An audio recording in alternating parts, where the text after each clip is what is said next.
Halo semua, selamat datang di channel YouTube aku Buron alias Hiburan Nonton. Kenalin, nama aku Lucy Meliana. Di channel ini aku akan membagikan alur cerita film, kebanyakannya film India. So langsung aja kita mulai alur cerita filmnya.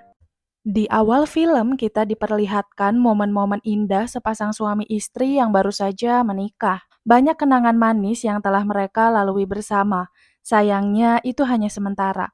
Sebelum siaran, Arjun memandangi surat cerai di tangannya dan ragu untuk mengubah statusnya dari married ke divorce di sosial medianya. Sebelumnya, Arjun adalah pembawa acara TV, tapi kini ia diturunkan jabatannya menjadi penyiar radio. Hari itu Arjun mengangkat tema tentang pajak. Penelpon pertama malah membahas betapa sulitnya ia membayar listrik, akhirnya teleponnya dimatikan. Telepon kedua baru saja orangnya memperkenalkan diri, tiba-tiba saja ada suara penelpon pertama, tapi tidak bisa diputuskan teleponnya. Mau tidak mau, Arjun harus mengakhiri siarannya sementara. Orang itu mengancam akan meledakkan bom di jembatan Ling. Arjun menganggap ini hanya lelucon. Arjun menantang orang tersebut dan benar saja tantangan Arjun diterima. Beberapa saat kemudian jembatan Ling meledak. Telepon berdering. Arjun mengangkatnya. Kata orang itu, ia akan menelpon kembali tepat 15 menit lagi. Rekan kerja Arjun mau menelpon polisi, tapi Arjun menghalanginya. Arjun berpikir bahwa ini adalah kesempatan emas untuknya kembali merebut posisinya yang dulu. Ia ingin membawakan berita eksklusif karena hanya dia dan dua rekan kerjanya yang tahu masalah ini. Orang yang menelpon itu bernama Ragubir. Arjun segera menelpon Ankita bosnya, ia memberitahu Ankita bahwa ia mendapat telepon pertama dari teroris itu. Bos Ankita ingin Arjun menyerahkan rekaman telepon, tapi Arjun ingin membuat kesepakatan. Ia ingin membawakan berita eksklusif dan ingin kembali ke posisinya. Bos Ancika setuju dan dalam waktu 10 menit Arjun akan segera disiapkan kamera. Ragubir menelpon, Arjun memulai siaran kembali, kemudian dijeda dan beralih ke siaran TV. Di tengah persiapan siaran, Arjun dikejutkan karena reporter yang melaporkan langsung di tempat kejadian adalah Saumya. Menurut bos Ankita, itu karena Saumya ingin mendapatkan penghargaan. Saat mau siaran, Ragubir meminta bayaran karena ia tahu berita ini akan disiarkan ke TV dan akan menguntungkan Arjun. Bos Ankita menyetujuinya dan Arjun memulai siarannya.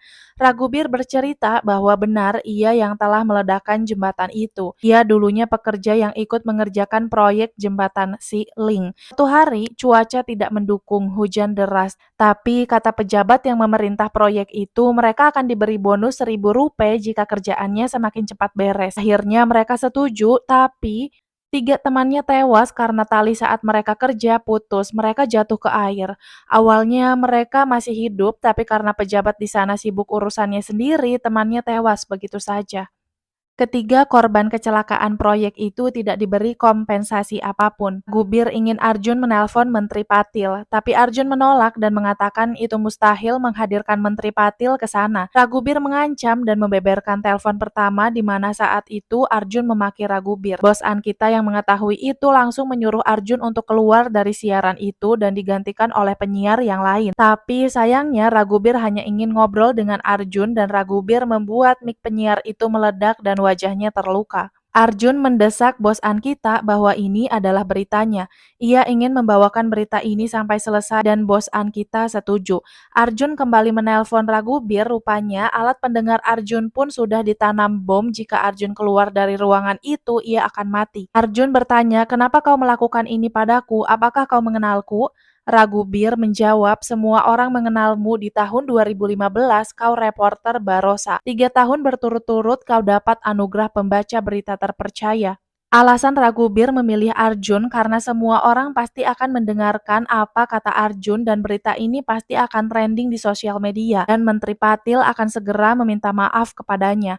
Arjun gelisah dan tak percaya diri ia bisa melakukannya. Jika Menteri Patil tidak akan datang, semua orang akan mati, kata Ragubir.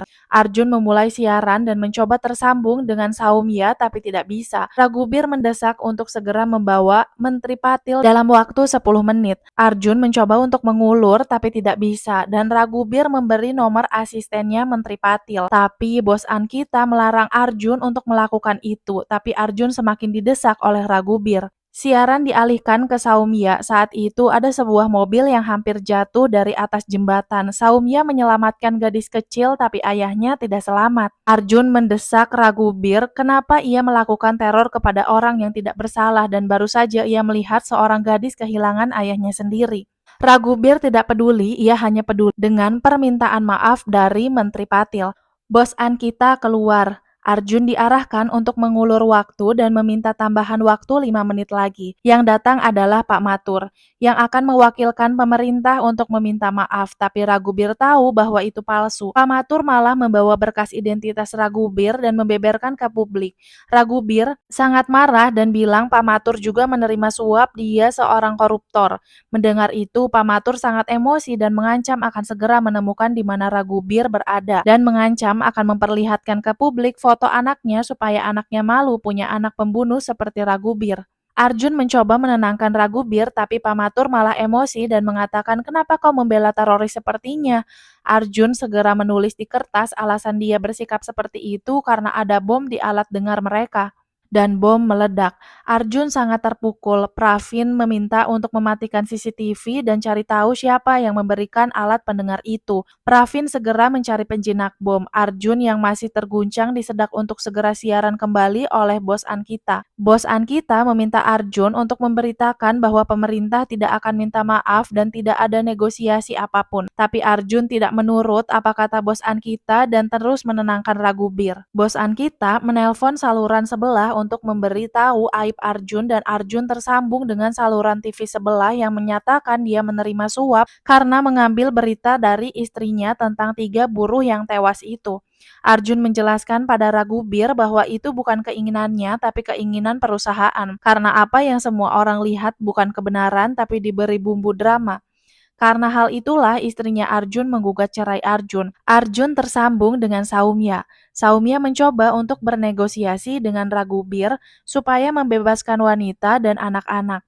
Akhirnya Ragubir luluh tapi sayang jembatan tiba-tiba runtuh dan Saumya tidak terhubung lagi. Polisi mau menyergap Ragubir, ternyata tempat itu hanya jebakan. Ragubir meledakkan gedung itu dan ledakan sampai ke studio rekaman Arjun.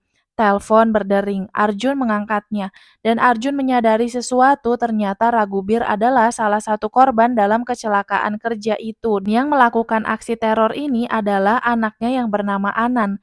Endingnya sangat menyedihkan. Saat Arjun berusaha membawakan berita eksklusif kembali dengan alat seadanya dan tempat yang sudah hancur, ternyata Anan ditembak. Dan ia diberitakan oleh saluran TV sebelah yang menfitnah dirinya telah sengaja bekerja sama dengan teroris itu untuk membuat publik takut. Arjun menelpon bos Ankita. Kata bos Ankita tidak ada pilihan lain antara mengorbankan saluran TV perusahaannya atau mengorbankan Arjun. Arjun sebentar lagi akan ditangkap. Saumya diberitakan telah meninggal. Arjun semakin terpuruk karena tidak sempat meminta maaf kepada istrinya itu. Akhirnya, Arjun menekan tombol kontrol bom buatan Anan. Film selesai. Arjun tidak kembali dengan istrinya dan Anan tidak mendapat permintaan maaf dari Menteri Patil untuk ayahnya Ragubir. Terima kasih untuk kalian yang sudah menonton video ini sampai selesai. Kalau kalian suka dengan videonya, jangan lupa untuk klik like dan subscribe supaya kita bisa ketemu di video-video selanjutnya.